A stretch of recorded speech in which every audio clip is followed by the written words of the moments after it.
આ વિશ્લેષણ પ્રકૃતિ અભ્યાસુ પ્રણયના ગુજરાતમાં જોવા મળતા તમામ 600થી વધુ પક્ષીઓનો વૈજ્ઞાનિક પરિચય આપતા 7 ખંડોમાં પથરાયેલા વિહંગ વિશ્વ ગુજરાતની પક્ષી સંપદા નામના મહાગ્રંથના મૂળ લેખના આધારે તૈયાર કરવામાં આવ્યું છે.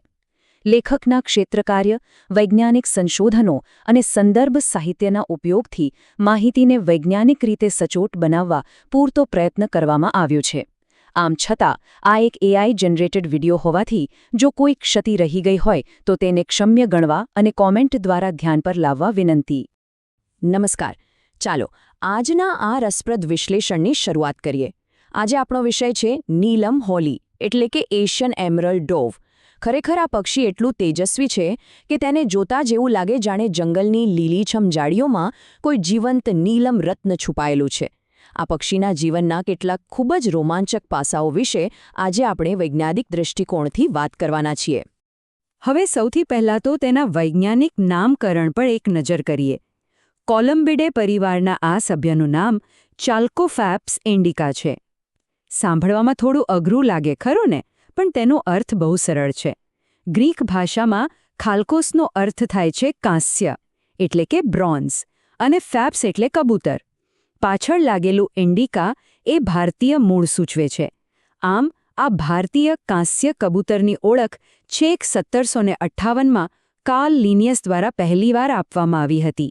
જંગલમાં જ્યારે આ પક્ષી દેખાય ત્યારે નર અને માદાને અલગ તારવવા એક મહત્વની બાબત બની જાય છે.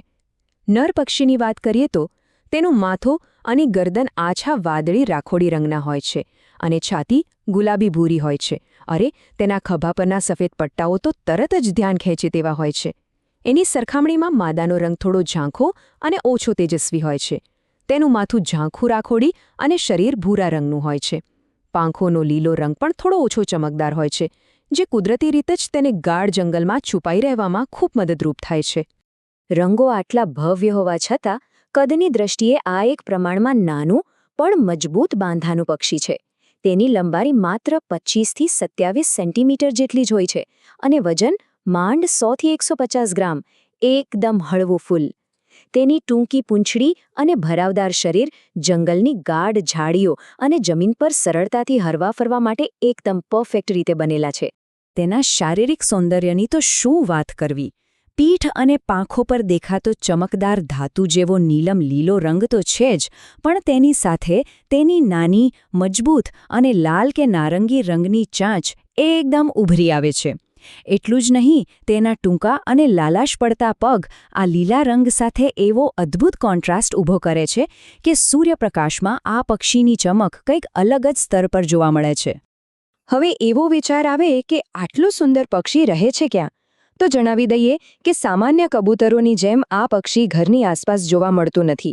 તેને ગાઢ, સદાહરિત અને પાનખર જંગલો જ પસંદ છે. આ જ કારણ છે કે ગુજરાતમાં તે દરેક જગ્યાએ જોવા મળતું નથી. તે મુખ્યત્વે દક્ષિણ ગુજરાતના જંગલો જેમ કે ડાંગ વિસ્તાર અને વાંસદા નેશનલ પાર્ક તેમજ ગીરના અમુક ખૂબ જ ગાઢ વિસ્તારો પૂરતું જ મર્યાદિત છે. જો ક્યારેય જંગલમાં જવાનું થાય અને આ પક્ષી આસપાસ હોય તો તેની એક ખાસ વર્તણૂક નોંધવા જેવી છે. આ પક્ષી જમીન પર એકલું અથવા પોતાની જોડી સાથે એકદમ ચૂપચાપ ખોરાક શોધતું હોય છે. પણ જેવો કોઈ ખતરાનો અહેસાસ થાય કે તરત જ તે આકાશમાં ઊંચે ઉડવાને બદલે જમીનથી એકદમ નીચી અને અત્યંત ઝડપી ઉડાન ભરે છે અને પળવારમાં જ ગાઢ ઝાડીઓમાં ગાયબ થઈ જાય છે. શિકારીથી બચવાની આ તેની એક અત્યંત અસરકારક પદ્ધતિ છે. દેખાવ પરથી કદાચ એવું લાગે કે આ પક્ષી તો ઊંચા વૃક્ષોની ટોચ પર જ રહેતું હશે, પણ હકીકતમાં એવું નથી. આ એક ગ્રાઉન્ડ ફોરેજર એટલે કે જમીન પર ચણનારું પક્ષી છે. તેનું મુખ્ય ખોરાક જમીન પર ખરી પડેલા ફળો, બીજ અને કળીઓ છે. તે અન્ય કબૂતરોની જેમ જ ધીમે ધીમે જમીન પર ચાલીને જંગલના તળિયેથી પોતાનો ખોરાક વીણી લે છે. સંરક્ષણની દૃષ્ટિએ જોઈએ તો એ ખૂબ જ સારા સમાચાર છે. વૈશ્વિક સ્તરે તેની વસ્તી પૂરતી માત્રામાં હોવાથી IUCN રેડ લિસ્ટમાં આ પક્ષીને લીસ્ટ કન્સર્ન એટલે કે ઓછામાં ઓછું જોખમ ધરાવતી શ્રેણીમાં મૂકવામાં આવ્યું છે. અને હા, ભારતમાં પણ તેને વન્યજીવ સંરક્ષણ કાયદો 1972 અંતર્ગત શેડ્યુલ 2માં મૂકીને કડક કાનૂની રક્ષણ આપવામાં આવ્યું છે, જે ખૂબ જ આવકારદાયક બાબત છે.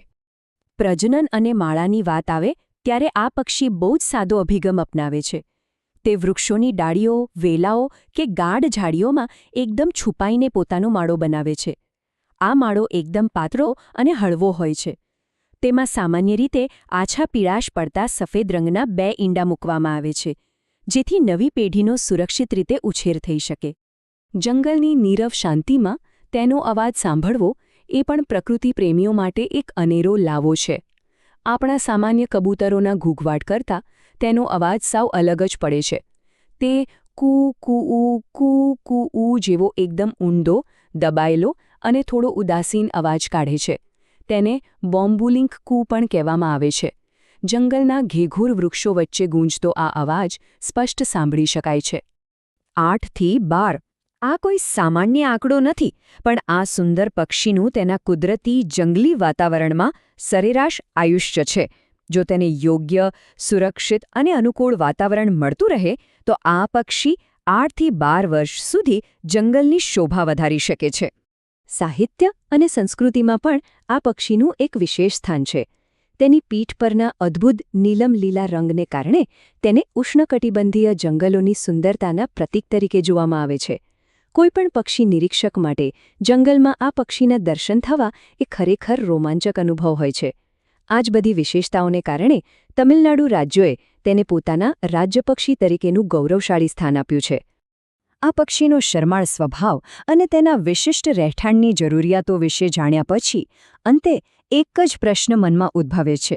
જ્યારે પણ ગાઢ જંગલોના પ્રવાસી જવાનું થાય ત્યારે શું જંગલના પડછાયાઓ વચ્ચે અચાનક ચમકી ઉઠતા જીવંત રત્નને શોધવા માટે પૂરતી ધીરજ અને બારીક નજર રાખી શકાશે?